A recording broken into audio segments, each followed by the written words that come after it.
आपको बताया है कि इसमें जो एथलीट है उसकी कोशिश होती है कि जो मैं फ्रंट साइड के ऊपर वो भाग के आ रहा है तो उसने फ्रंट साइड की तरफ जो है वो अपने डिस्टेंस को कवर करता है जंप में, जंप के ज़रिए। तो उस सूरत में जो हॉरिजॉन्टल जंप है उसको 2 फर्दर कैटेगरीज में तकसीम किया जाता है। एक को लॉन्ग जंप कहते हैं और एक को ट्रिपल जंप कहते हैं। दोनों का जो ऑब्जेक्टिव है वो सेम वही है, इसमें फासला सामने की रुख पर जो है वो जंप के ज़रिए कवर किया जाता है। तो सिर्फ फ़र्क है ट्रिपल जंप में और लॉन्ग जंप में कि लॉन्ग जंप जो है उसमें लेग का इस्तेमाल करते हुए आप आगे लैंडिंग एरिया में जाते हैं, जबकि ट्रिपल जंप में आपके पास 3 जो है वो मौके होते हैं, 3 लेग का आप इस्तेमाल करते हैं। तो लॉन्ग जंप जो है सबसे पहले उसको डिस्कस करते हैं। लॉन्ग जंप जो है वो ट्रैक एंड फील्ड का इवेंट है जिसमें एथलीट मजमूई तौर पर उसकी रफ्तार, उसकी ताकत, उसकी एजिलिटी जो है वो मायने रखती है। जितनी खिलाड़ी में ये ज़्यादा होगी उतना ही वो टेक ऑफ पॉइंट के ऊपर जो अपनी कोशिश जो है, 1 मिनट और जी, जो अपनी कोशिश है वो उसको जारी रख सकेगा या उसको बेहतर मज़ीद कर सकता है। ट्रिपल जंप में जो है वो क्या होता है कि 2 इवेंट दैट वो भी इसी तरह है along with the triple jump the 2 events. ये 2 इवेंट ऐसे हैं जिसमें मेजर किया जाता है distance as a group are refer to the horizontal jump. तो ये जो इवेंट है अगर ज़माना कदीम से लिया गया है, यानी कि ज़माना कदीम में भी जो ट्रिपल जंप लॉन्ग जंप और ट्रिपल जंप दोनों इसके मुकाबले होते थे। इसी बुनियाद के ऊपर जो समर ओलंपिक्स हैं 1896, पहली ओलंपिक जिसे तस्वर किया जाता है मॉडर्न ओलंपिक्स, उसमें भी जो इसका इवेंट मर्दों के लिए इंक्लूड किया गया था और ख़वातीन का जो लॉन्ग जंप का इवेंट है वो ओलंपिक्स में 1948 से इंक्लूड किया गया है। तो वर्ल्ड रिकॉर्ड जो है मैन का माइक पॉल का है 8.95 मीटर उसने जो जंप है वो लगाया है। अगर हम इसे फुट में करते हैं तो तकरीबन 29 फुट और 4.25 इंच जो है वो ये जंप बनता है। यानी कि एक ही लेग आप टेक ऑफ से जब उठे ऊपर, यानी कि फ्लाइट आपने पकड़ी है तो 29 फुट का जो फासला है वो हवा में रहते हुए आप कवर करके आगे जाके गिरे हैं। तो माइक पावल का ये जंप है 8.95 मीटर उसका जो फासला है। 1991 में ये वर्ल्ड रिकॉर्ड बनाया गया था और अभी तक अनब्रेकेबल है, अभी तक इसको कोई क्रॉस नहीं कर सका। अगर वुमेन को देखा जाए तो गलीना ने 7.52 मीटर जो है वो जंप लगाया है। अगर उसको फीट में देखेंगे तो वो 24 फुट 8 इंच जो है वो फासला बनता है और ये रिकॉर्ड भी 1988 का बना हुआ है और अभी तक अनब्रेकेबल है, कोई इसको तोड़ नहीं सका। यानी कि 35 साल गुजरने के बावजूद अभी तक कोई कम्पीट इतना जंप नहीं लगा सका। उसके बाद अगर ओलंपिक रिकॉर्ड को देखते हैं तो जो मेन है तो बॉब बेमन, उसने ये जंप जो है वो लगाया हुआ है 8.90 मीटर जो फासला है उसने कवर किया है। और सिर्फ 5 सेंटीमीटर का फ़र्क है माइक पावल में और बॉब बेमन में। और 5 सेंटीमीटर को अगर हम इंच में करते हैं तो वो सिर्फ 2 इंच बनते हैं, यानी कि इतना कम फ़र्क है। 1968 का ये रिकॉर्ड बना हुआ है बॉब बेमन का ओलंपिक में और ओलंपिक का रिकॉर्ड अभी तक टूटा नहीं है। 1968 से 32 और ये 23 साल, तकरीबन 55 साल से जो जायद अरसा हो चुका है। अच्छा, वर्ल्ड रिकॉर्ड और ओलंपिक रिकॉर्ड में फ़र्क क्या होता है कि जो ओलंपिक रिकॉर्ड वो स्पेसिफिक होता है कि जो ओलंपिक के इवेंट जो हर साल 4 साल बाद मुनक्कद किए जाते हैं उसमें जो सबसे ज़्यादा अभी तक हिस्ट्री, यानी कि 1896 से लेकर अब तक जो सबसे बड़ी जो पैमाइश है वो होती है ओलंपिक रिकॉर्ड। यानी कि ओलंपिक के मुकाबलों में माइक पावल ने वास्ते वर्ल्ड रिकॉर्ड के तौर पर उसका 8.95 है, लेकिन ओलंपिक में वो 8.90 को भी क्रॉस नहीं कर पाया। तो 8.90 जो है वो 1968 का बना हुआ है। तो 29 फुट 2.25 इंच जो है वो उसका फासला बनता है और ये तब का रिकॉर्ड है ओलंपिक का 1968 की का। वर्ल्ड रिकॉर्ड जो है वो होता है वो या तो ऐसे जो वर्ल्ड एथलेटिक्स के ज़रिए एहतमाम कोई इवेंट होता है या चैम्पियन ट्रॉफी में ये जो रिकॉर्ड बनाए जाते हैं उसको वर्ल्ड रिकॉर्ड कहा जाता है। यानी कि वर्ल्ड रिकॉर्ड इससे बढ़कर और कोई जंप अभी तक नहीं लगा किसी भी इवेंट में। तो ओलंपिक रिकॉर्ड जो है वो वर्ल्ड रिकॉर्ड भी हो सकता है, लेकिन अगर अब चूंकि ओलंपिक रिकॉर्ड 8.90 है लेकिन वैसे 8.95 भी लगाया तो इसलिए ओलंपिक रिकॉर्ड वर्ल्ड रिकॉर्ड नहीं है इसमें।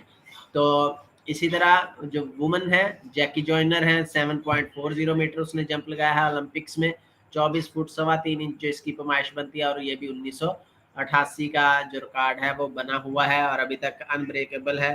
कोई भी फीमेल एथलीट इसको अभी तक क्रॉस नहीं कर सकी।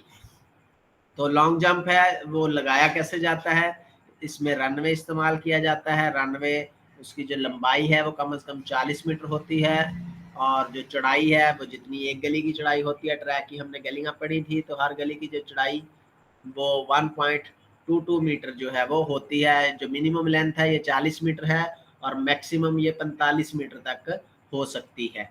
तो जो विड्थ है रनवे की वो 1.22 मीटर होगी, लेकिन 2015 से पहले ये जो थी ये 1.25 हुआ करती थी, कि वो ट्रैक की जो गली की जो चढ़ाई थी वो 1.25 थी।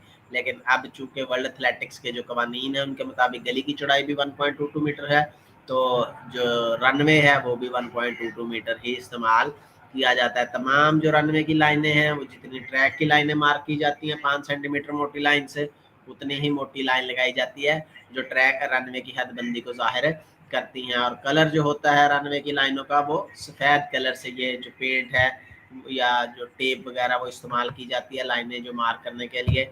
ये आपको मैं स्केच आपको नज़र आ रहा होगा टेक ऑफ बोर्ड का, टेक ऑफ बोर्ड है, take off line, plasticine indicator board, और नीचे जो यानी कि टोटल उसका स्केच आपको नज़र आ रहा है।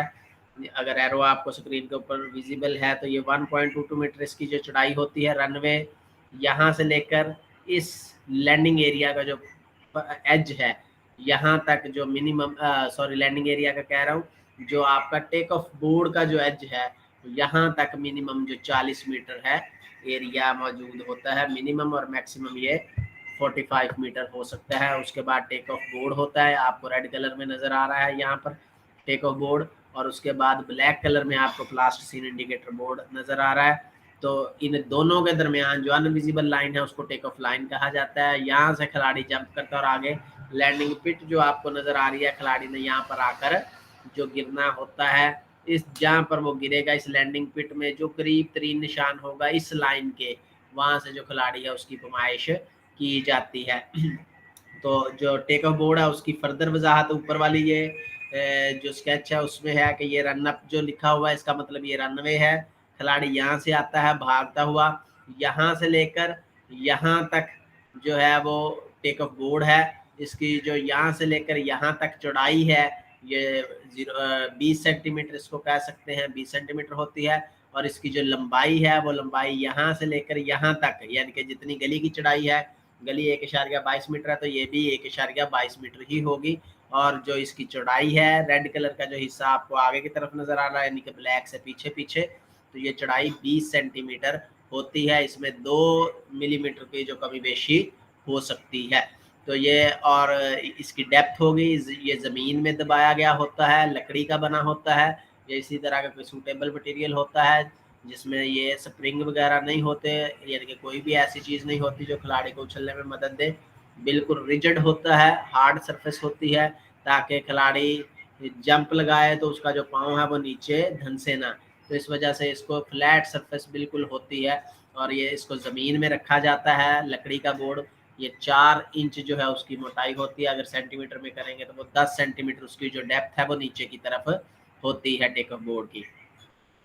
तो उसके आगे टेक ऑफ लाइन है। टेक ऑफ लाइन बेसिकली तो एक अनविजिबल लाइन है, यानी कि वो लाइन लगाई नहीं जाती बल्कि प्लास्टिसिन इंडिकेटर बोर्ड है ये लगा होता है। हम उसकी जगह पर क्या लगा देते हैं, यहाँ पर लोकल लेवल के ऊपर चूना, तो वाइट जो वाश है वो हम आगे लगाते हैं कि इस लाइन के ऊपर अगर कोई पाँव टच करेगा तो वो जारी बात है चूने के ऊपर जब पाँव लगता है तो वो जो धूल है उसकी उठती है, उससे हमें पता चल जाता है जी ये खिलाड़ी ने फाउल किया है, या वो चूने के ऊपर जैसे उसका पाँव का अगला हिस्सा आएगा तो पता चल जाता है कि फाउल है। जो इंटरनेशनल ओलंपिक है स्टैंडर्ड उसमें ये सर टेक ऑफ बोर्ड को तो टच कर सकते हैं ना, मतलब टेक ऑफ बोर्ड पे तो पाँव रख सकते हैं ना, प्लास्टिसिन टेक इंडिकेटर ऑफ को बोर्ड से, टच नहीं करना ना। टेक ऑफ बोर्ड से ही तो जंप लेना है, तो टेक ऑफ बोर्ड के ऊपर पाँव रखेंगे तो जंप लेंगे। अगर आप पीछे जाएंगे तो वो तो आप फाउल तो खैर नहीं है, लेकिन आपकी उतनी ही पैमाइशदारी बात है, जितना आपने उसके करीब तरीन एंड से लेना था उतना ही आप पीछे से लेंगे। तो 2 फुट अगर आप पीछे से जंप ले रहे हैं तो इसका मतलब आपका जो फासला आगे 2 फुट है और वो सर कम जो हो इसके जाएगा। साथ ही प्लास्टिसिन इंडिकेटर होता है, इसके साथ ही जो है इसके आगे प्लास्टिसिन इंडिकेटर होता है, उसको तो टच नहीं कर सकते ना? नहीं, इसको नहीं टच कर सकते।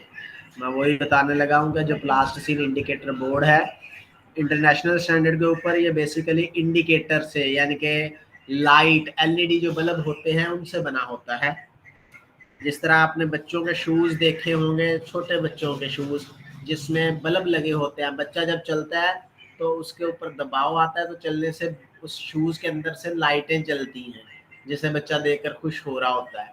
तो सेम उसी तरह का ये प्लास्टिसिन इंडिकेटर बोर्ड होता है कि खिलाड़ी जब भाग के आता है, अगर इसके ऊपर थोड़ा सा भी प्रेस आया तो ये जो इंडिकेटर बोर्ड है ये जलना शुरू हो जाएगा। इसकी जो लाइटें हैं एलईडीज हैं वो ऑन होना शुरू हो जाएंगी। तो उससे क्या है, जो जज बैठा उसको पता चल जाएगा कि ये खिलाड़ी जो है वो फाउल कर गया है, उसका पांव प्लास्टिसिन इंडिकेटर बोर्ड के ऊपर आ चुका है। तो वो फिर रेड कलर की जो झंडी है वो बुलंद कर देगा, उसका मतलब है कि ये वैलिड ड्राइव नहीं है और उसकी जो मेजरमेंट है वो नहीं की जाती। तो ये प्लास्टिसिन इंडिकेटर बोर्ड इसे इसीलिए कहा जाता है। इसकी जो चढ़ाई है यहाँ से लेकर यहाँ तक, या ये जो इस नीचे वाले में अगर आपको ब्लैक का नजर आ रहा है तो रेड से किनारे से शुरू होकर आगे तक ये जो ब्लैक जहाँ पर खत्म हो रहा है तो ये 10 सेंटीमीटर जो है वो होती है। और जमीन में जो इसकी गहराई है वो बिल्कुल उसके इक्वल होती है टेक ऑफ बोर्ड के, यानी कि 10 सेंटीमीटर ही वो नीचे की तरफ दंसा हुआ होता है। अब ये जो एंगल है यानी कि इस सरफेस से ये वाली जो सरफेस है वो ऊंची होती है कितनी, 7 mm जो है उसकी ऊंचाई होती है। यानी कि हल्का सा जो आपका रनवे की सरफेस है या उसकी टेक ऑफ बोर्ड की सरफेस है उससे हल्का सा यानी कि 7 mm ये ऊपर की जानब उठा होता है। और ऊपर जो उठा होता है वो ऊपर की तरफ जो एंगल बनता है यानी कि वो बिल्कुल 90 के एंगल के ऊपर उठा हुआ होता है। तो इसको take off plasticine indicator board कहते हैं। यही बेसिकली टेक ऑफ लाइन है, यानी कि टेक ऑफ बोर्ड और प्लास्टिसिन इंडिकेटर के दरमियान जो आपको अनविजिबल लाइन है जो नजर नहीं आती उसको टेक ऑफ लाइन कहा जाता है। इस लाइन यानी कि आपने जो जंप लेना है वो इस टेक ऑफ बोर्ड से लेना है। अगर आप प्लास्टिसिन इंडिकेटर बोर्ड को टच करते हैं तो इसका मतलब आप टेक ऑफ लाइन क्रॉस कर चुके हैं। तो यहाँ से खिलाड़ी फ्लाइट लेता है और लैंडिंग पिट में आके गिरता है। उसको आगे हम डिस्कस करते हैं। यहाँ तक आपको समझ आ गई है?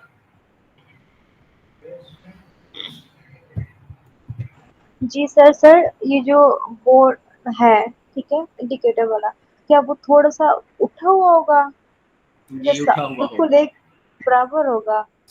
नहीं, बिल्कुल बराबर नहीं होगा। 7 mm उसकी जो हाइट है वो होती है टेक ऑफ बोर्ड की सरफेस से। तो टेक ऑफ बोर्ड जो है वो shall be mark by board sunk level with the runway and the surface of landing area. Landing area की सरफेस टेक ऑफ बोर्ड की बात कर रहा हूँ अब मैं। टेक ऑफ बोर्ड का जो लेवल है वो बिल्कुल रनवे के लेवल के बराबर और आगे से जो सरफेस है लैंडिंग एरिया की उसके बिल्कुल बराबर जो है वो लगाया जाता है। Edge of board which is nearer to the landing area shall be the take off line. यानी कि अब लैंडिंग एरिया हमारा कौन सा है पिछली में, ये। तो इस टेक ऑफ बोर्ड का किनारा जो इस लैंडिंग एरिया से नजदीक तर है, इसका मतलब ये अगला किनारा है, तो ये क्या कहलाएगा, टेक ऑफ लाइन कहलाएगा। यहाँ से भी आपको वाजे हो गया है और यहाँ से भी आपको जो है वो वाजे हो रहा है कि टेक ऑफ लाइन कौन सी होती है। Immediately beyond the take off line यानी कि टेक ऑफ लाइन के बाद उसके बाद क्या लगाया जाता है, प्लास्टिसिन इंडिकेटर बोर्ड।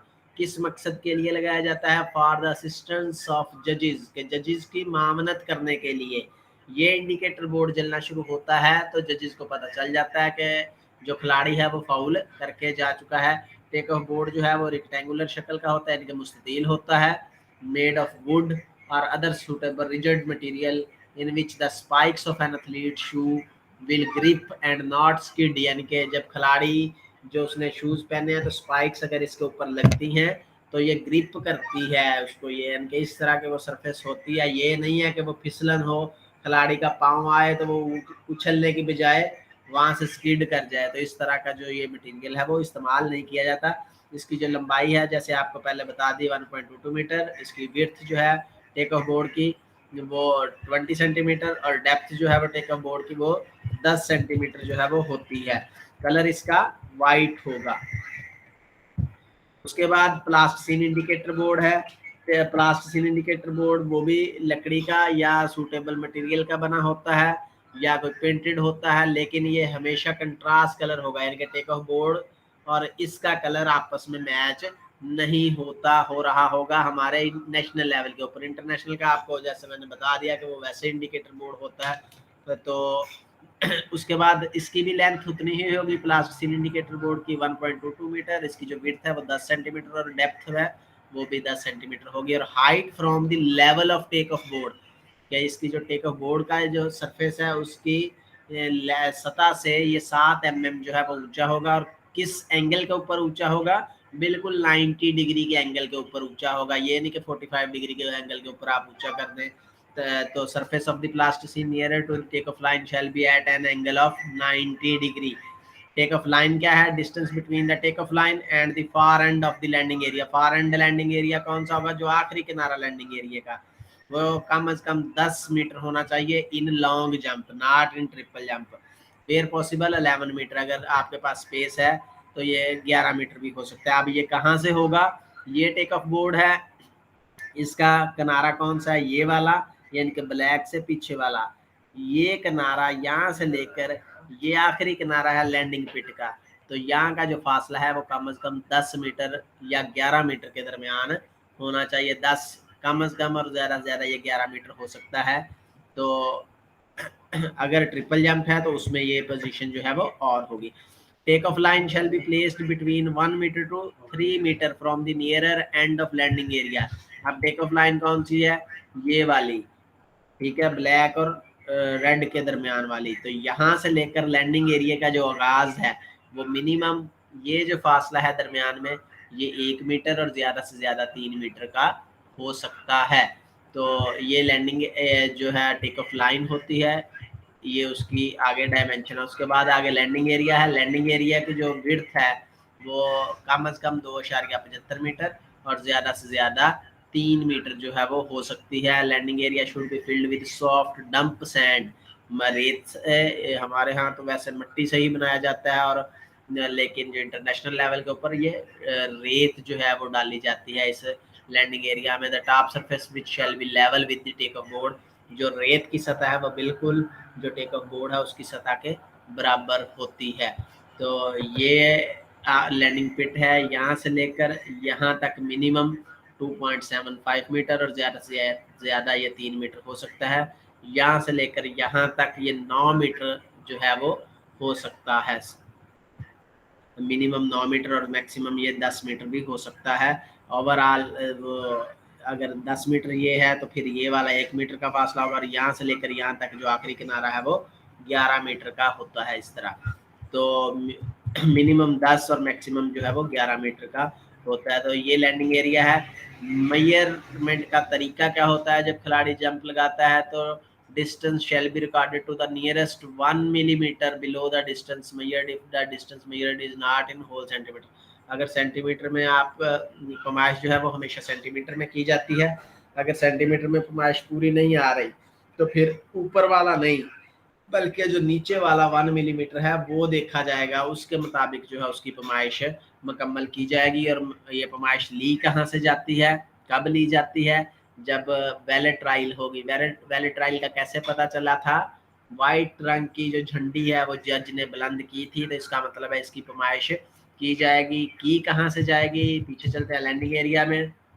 ये आपकी टेक ऑफ लाइन है, खिलाड़ी गिरा है यहाँ पर, वो गिरने के बाद आगे की जानब अगर उठा है तो उसका जो भी जिस्म का निशान करीब तर होगा इस लाइन से, तो यहाँ से जो पैमाइश है उसकी वो उस नज़दीकी किनारे तक की जाएगी। फॉर एग्जांपल अगर खिलाड़ी गिरा था आगे पाँव के ऊपर लेकिन बैलेंस नहीं रख पाया, पीछे की जानब गिरा, जब पीछे की जानब गिरा और उसके हाथ जो थे वो और पीछे की जानब लग गए, तो जो भी जिस्म का हिस्सा इस लाइन के करीब होगा, चाहे वो हाथ की उंगली है या उसकी जो बैक लगी है या पीछे गिरा है तो सर पीछे लगा है, तो उससे जो पैमाइश है वो की जाती है। जो बैलेट ट्रायल कब होगी? जब खिलाड़ी यहाँ से उठेगा और इस लैंडिंग एरिया से बाहर निकल जाएगा, तब जो जज है वो रेफरी जो जज बैठा है वो बुलंद करेगा बैलेट ट्रायल है कि नहीं। कैसे? क्योंकि कानून क्या है कि खिलाड़ी ने जंप इस लैंडिंग एरिया में गिर के आगे की तरफ निकलना है। अगर वो उठता है, यहाँ पर उसने जंप बिल्कुल ठीक लगाया था, उठा, लेकिन आ गया वापस यहाँ पर पीछे की तरफ, तो फिर इसकी पैमाइश जितना वो पीछे की तरफ आता जाएगा उसकी पैमाइश उतनी ही कम होती जाएगी। अगर वो पीछे की तरफ आता है तो जो जज बैठा है वो रेड कलर की जो फ्लैग है वो बुलंद कर देगा। जो मेजरमेंट करने वाले बंदे खड़े हैं यहाँ पर, उनको पता चल जाएगा कि ये वैलिड ट्रायल नहीं है, उसका जो पैमाइश है वो नहीं की जाएगी।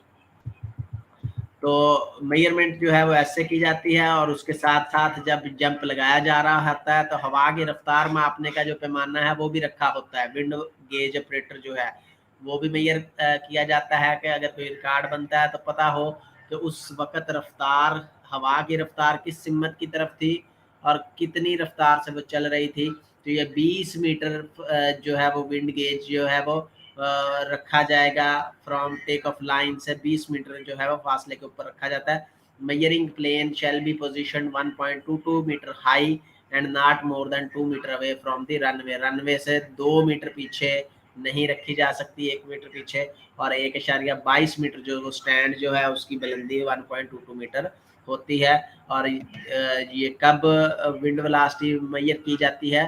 5 सेकंड के लिए जो है वो मेजर की जाती है। और खिलाड़ी जब वो उसने जो मार्कर लगाए हैं चेक मार्क, तो उसको क्रॉस करता है तो उससे ये 5 सेकंड जब उसको क्रॉस करता है तो ऑटोमेटिकली ये वर्किंग में आता है और ये 5 सेकंड के तौर चलता है। और 5 सेकंड जो है वो हवा की रफ्तार की पैमाइश की जाती है। उसके अलावा फाउल हैं इसमें। फाउल कौन कौन से होते हैं? While taking off break the vertical plane. Vertical plane कौन सी थी?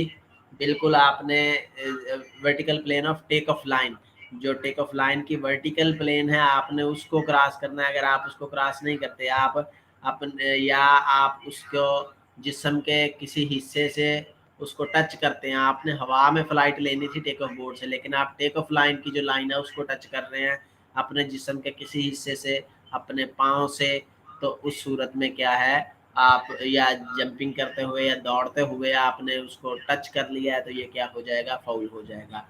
तो अगर टेक ऑफ बोर्ड से जंप लेना ज़रूरी है, 1.22 मीटर की गली है और जंप भी आपने उस टेक ऑफ बोर्ड से लेना है।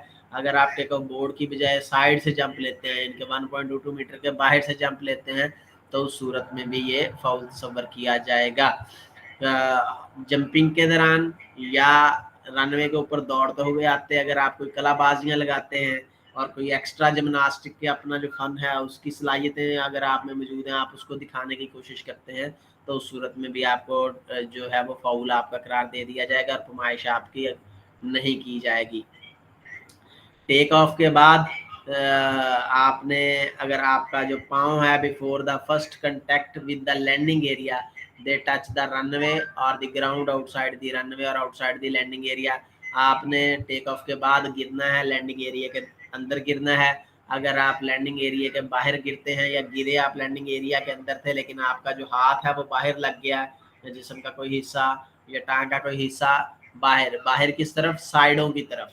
तो अगर तो आप आगे चले गए इसका मतलब आप तो और ज़्यादा वर्ल्ड रिकॉर्ड क्रॉस कर चुके हैं कि 8.95 है, तो मिनिमम वो 10 मीटर आपने रखा हुआ है। तो अगर आप आगे की तरफ टच कर रहे हैं इसका मतलब वो फाउल नहीं है।